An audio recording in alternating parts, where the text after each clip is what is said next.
পারেন না। আর জয় জয় গুরু গুরু। দাদা।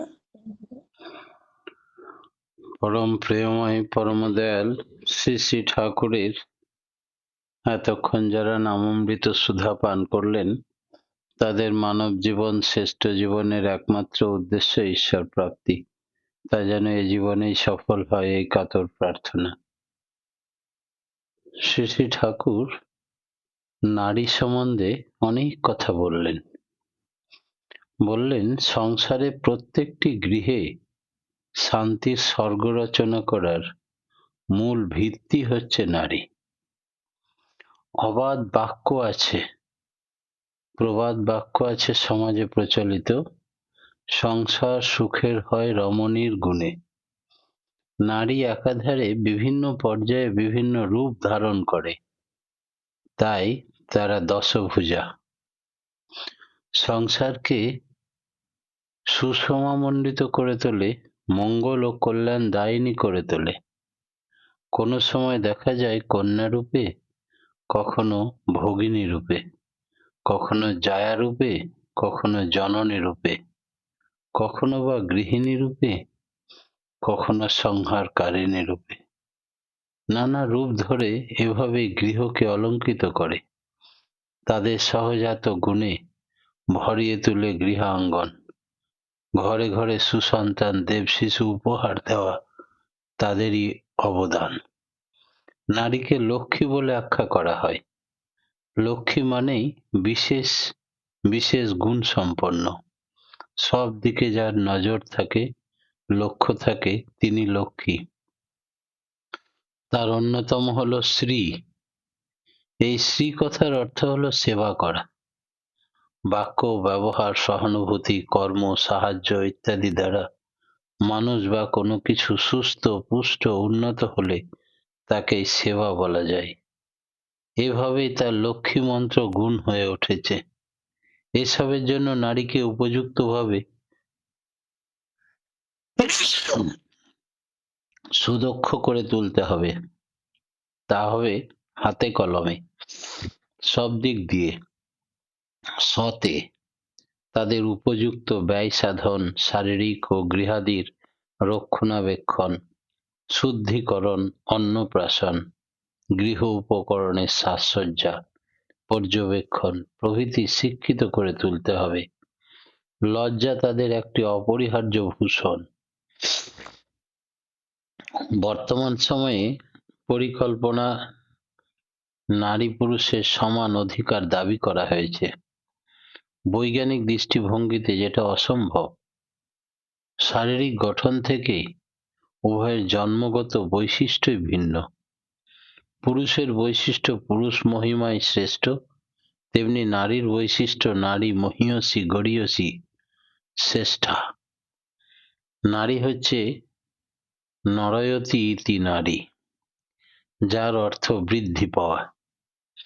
অর্থাৎ নারী সেই বা তাই যা ধারণ করে ও বৃদ্ধি পায়। পরাশর সংহিতায় নারী তথা স্ত্রীর মাটিতে সমান বলে গণ্য করা হয়েছে। যথা ভূমিস্থ স্থানা নারী।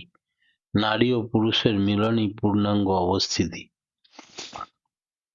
তাছাড়া অপূর্ণ জীবন থেকে যায়। নিজ নিজ বৈশিষ্ট্যে উভয়েই পরিপূরক। নানা প্রসঙ্গে গ্রন্থে শ্রী শ্রী ঠাকুর একটা বাণীতে বলছেন, সমাজকে সঞ্জীবিত করার ভার প্রকৃতি প্রকৃষ্টভাবে আর্য নারীদের উপর ন্যস্ত করেছেন।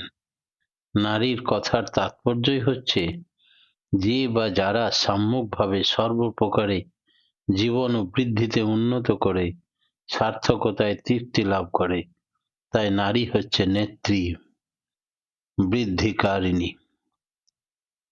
নারীদের প্রথম কর্তব্যই হচ্ছে প্রত্যেক পরিবারের ভিতর সেবা ও সাহায্য দিয়ে প্রত্যেককে অনুপ্রাণিত উন্নীত করে জীবন ও বৃদ্ধিকে পরিচালিত করা। তাহলে বোঝা যাচ্ছে এদের জীবন, কর্তব্য, প্রয়োজনীয়তা কত গভীর ও অকাট্য। নারীর সব দিকে নিখুঁত নজর চাই, তাহলেই ভালো পত্নী, ভালো মা, ভালো ভগ্নী পাওয়া যায়। সংসারটা নারীদের হাতে। পরিবারের তথা স্বামী পুরুষ জীবনের মালিক হচ্ছে নারী। নারী যদি হাতে কলমে চৌখস না হয়, তবে যতই বই পড়া আর পুঁথিগত বিদ্যাই থাক না কেন, সে বিদ্যা বা ডিগ্রির কোনো দামই থাকে না। নারী পুরুষের সমান অধিকার প্রসঙ্গে শ্রী সুশীল বসুদা একদিন ঠাকুরকে প্রশ্ন করলেন। শ্রী ঠাকুর, নারী পুরুষ সমান হতেই পারে না, তবে তারা সমান হতে পারে।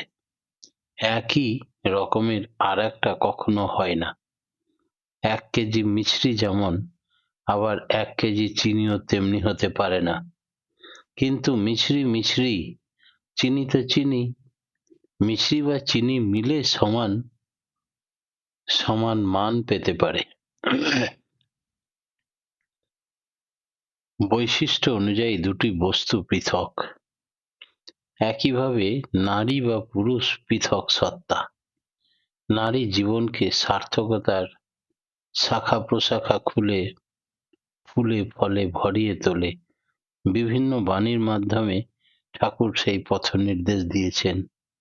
বলছেন, আদর্শে অনুপ্রাণতা, সেবায় দক্ষতা, কার্যে নিপুণতা, কথায় মিষ্টতা ও সহানুভূতি, ব্যবহারে সম্বর্ধনা, এগুলি মহৎ গুণ। নারী নীতিতে ঠাকুর কথা বলছেন।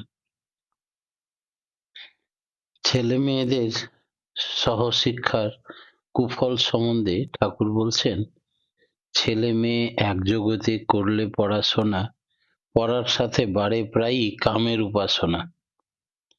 ছেলে মেয়েদের অবাধ মেলামেশা বন্ধে তার বাণী বলছে, গান বাজনা ভ্রমণেতে কিংবা উৎসবেতে ভাই বাপ ভাই ছাড়া পুরুষ সঙ্গে দিসনে যেতে মেয়ে।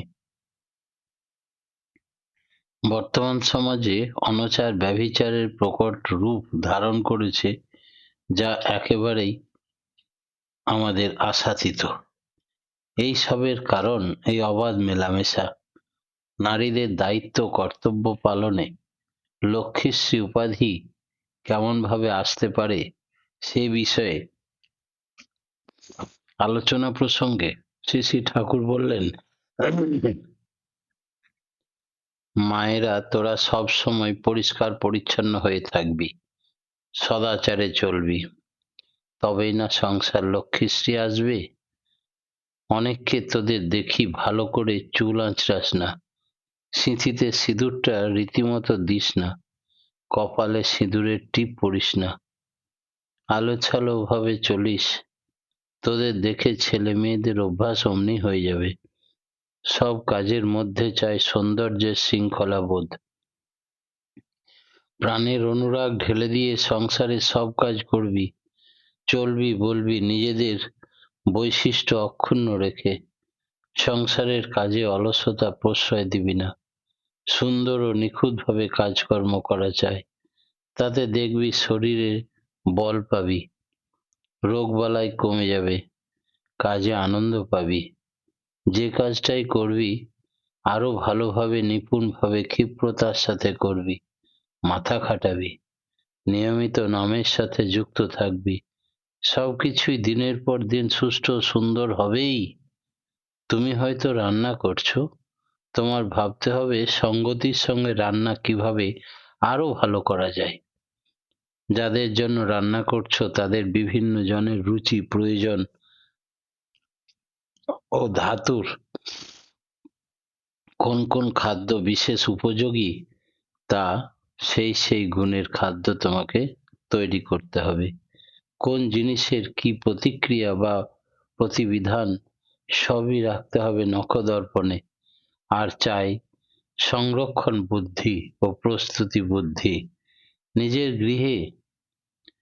গৃহাঙ্গন যেন সুন্দরভাবে সাজানো থাকে। ছেলে মেয়েদের লেখাপড়া, কাজকর্ম, চালচলন, খেলাধুলা, অভ্যাস ব্যবহার, কথাবার্তা, সহ্য গুণ, শ্রদ্ধা ভক্তি যেন দুরন্ত করে তুলবি। সঙ্গে চাই বৃত্তি নিয়ন্ত্রণ। নিজেদের পোশাক পরিচ্ছদ বেশভূষা সাজসজ্জা এমন হবে যাতে মানুষের মনে শ্রদ্ধা, সম্মান, মাতৃভাবের উদয় হয়। বৈশিষ্ট্যমাফিক, রুচিশীল, শোভনীয় বেশভূষা, লক্ষ্মীমন্ত রূপ যেন ফুটে বার হয়। সামান্য কারণে সংসারে মনোমালিন্য প্রশ্রয় দিতে নেই। পরিবারের পরস্পরের উপরে শ্রদ্ধা, ভালোবাসা, স্নেহ মমতার ভাব জাগিয়ে দিতে হয়। তোদের নারীদের কাজ হবে দ্যুতিগিরি করা। কারো কোনো দোষ ত্রুটি থাকলে অন্যের কাছে তার ভালো দিকটা তুলে ধরতে হয়। স্বামী স্ত্রী সম্পর্কে অবশ্যই মধুর সম্পর্ক থাকবে। স্বামীর নিকট শ্বশুর শাশুড়ির গুণের কথা, অপরপক্ষে স্বামীর গুণের কথা পরস্পরকে তুলে ধরতে হয়। এটাই হলো দূতির কাজ। দূত দূতের কাজ হচ্ছে সংসারকে জোড়া রাখার কৌশল, সম্প্রতি বজায় রাখা। এই তো সতী নারী, লক্ষ্মী বউ। তোদের কাজ সংসারকে না ভেঙে জোড়া লাগানো। তাই নারী বুদ্ধি স্বরূপিণী, লক্ষ্মী স্বরূপিণী, দুর্গতি দলনী দুর্গা। তোরা হবি সৌন্দর্যের পূজারী। রুচিশীল শালীনতা হলো সৌন্দর্যেরই অঙ্গ। নারীর আর এক ভূষণ হলো লজ্জা। লজ্জাকে কেন অলংকার বলা হয় সে প্রসঙ্গে একদিন নারীর পথে রচয়িতা অধ্যাপক পঞ্চানন সরকার প্রশ্নের উত্তরে শ্রী ঠাকুর বললেন, লজ্জাকে সংকোচ বলে। ভাবি না, এটি এমনতর একটি ভাব যাতে নাকি গ্রহণমুখী অথচ সম্মানিত ব্যক্তির নিকট আনত করে তোলে, যার ফলে মানুষ তার প্রতি তৎপরতার সঙ্গে অবহিত হয়। তাই লজ্জায় আছে শ্রদ্ধা, আনতি অথচ গাম্ভীর্য। লজ্জা যাকে লজ্জা করে, পরোক্ষভাবে অজ্ঞাতসারে তার সর্বাঙ্গ হাবভাব দিয়ে বলে দেয়, তুমি মহান, তুমি আদর্শ, তুমি আশ্রয়, তুমি বল, তুমি শক্তি। তাহলেই সেই ভাব মানুষের ভিতরে এমনতর একটা ভাবের সৃষ্টি করে, তার ফলে যা হতে লজ্জিত হয় সে, আর কুদৃষ্টি, কুভাব, কুমনোপ্রবৃত্তি নষ্ট করে দেয়, সেই পরোক্ষভাবে অনুপ্রাণিত করে শ্রদ্ধায়, আনতিতে তৎপর হয়, সম্মান বেড়ে যায়, স্নেহ, সাহায্য করার প্রবৃত্তি স্বতই জেগে ওঠে। তাই লজ্জা যদি এই হয় তো শ্রেষ্ঠ অলংকার হবেই। শ্রী শ্রী ঠাকুরের বাণীতে নারীদের 8টি গুণের কথা বলা হয়েছে। সেগুলি হচ্ছে নিষ্ঠা, সেবা, ধর্ম, শুশ্রূষা, সাহায্য, সংরক্ষণ, প্রেরণা ও প্রজনন। এই নিয়ে নারী মহীয়সী, গরীয়সী। এই গুণগুলি নিয়ে নারী আর্য সধবা নারীদের পরম দয়াল এক বিশেষ রূপে তথা সীতা, সাবিত্রী, দময়ন্তী, বেহুলার মতো আদর্শ চরিত্রে দেখতে চেয়েছেন, যেখানে তাদের লক্ষ্মীমন্তর রূপে সংসারে প্রতিফলিত হবে। যে নারীর মাথার স্মৃতিতে উজ্জ্বল সিঁদুর, কপালে ললিত টিপ, হাতে শঙ্খ, লৌহবালা, পরনে লাল পাড় শাড়ি, উজ্জ্বল লাল আলতা পায়ে শোভা পাবে, মাতৃবন্দনায় আদর্শ রূপ হবে প্রতিভাত। এই সজ্জা এবং উপকরণের তাৎপর্য শ্রী ঠাকুর ব্যাখ্যা করেছেন। এগুলির মধ্যে লাল রঙের প্রসঙ্গে প্রথমে আসা যাক। লাল রং বলতে এখানে জীবনের অভ্যুত্থানকে বোঝানো হয়েছে। পরম দয়াল তাই বোঝাতে চেয়েছেন। উষা বা উদীয়মান সূর্যের যে লাল রং, বসন্তের আগমনের প্রকৃতির বুকে পলাশ ফুলের যে লাল রং, দোল পূর্ণিমায় মন মাতানো আবির খেলায় যে লাল রং, এখানে সেই ইঙ্গিত করা হয়েছে। এই উজ্জ্বল লাল রং প্রাণোচ্ছলতার সূচক বা প্রতীক।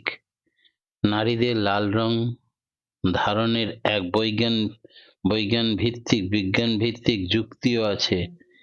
রজগুণের প্রতীক হলো লাল রং।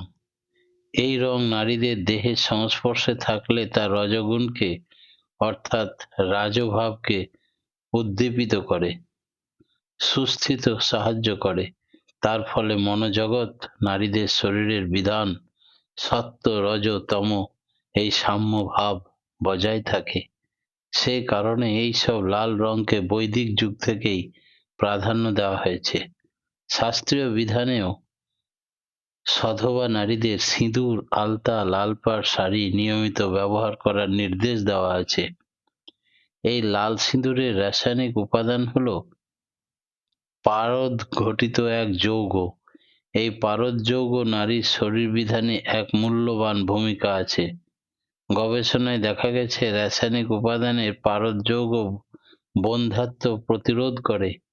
এইভাবে লাল আলতা এক উপকারী উপকরণ। নারীর হাতে শঙ্খ ধারণের তাৎপর্য হলো শরীরের ক্যালসিয়াম উপাদানের সাম্যতা বজায় রাখা। ক্যালসিয়াম হচ্ছে অস্থি তথা হাড়ের প্রধান উপাদান। শরীরের সংস্পর্শে এই ক্যালসিয়াম পদার্থ অস্তিত্বকে মজবুত করতে সাহায্য করে। নারী দেহে লোহার এক গুরুত্বপূর্ণ ভূমিকা আছে। লোহার মূল উপাদান শরীরের রক্তকণা বৃদ্ধিতে সাহায্যকারী। রক্তের হিমোগ্লোবিন স্বাভাবিক রাখতে আয়রন, লোহার অত্যাবশ্যক। অনেক সময়ই এই ঘাটতি পূরণে লৌহ সমৃদ্ধ খাদ্য, লোহার কড়াই, লোহার রান্না ব্যবহার করার বিধান আছে। ছড়ার আকারে ঠাকুর বলছেন, লৌহ পোষে রক্তকণা, শঙ্খে পুষ্টি হার, সিঁদুরেতে শোভা বাড়ায় বন্ধ্যার প্রতিকার। তাই জয় দীর্ঘদিনের গুরু। পরম প্রেমময় শ্রী ঠাকুরের রাঙারাতুল চরণে প্রত্যেকের সার্বিক মঙ্গল প্রার্থনা জানিয়ে আজকের মতো আমার ক্ষুদ্র বক্তব্য এখানেই শেষ করলাম। জয় গুরু।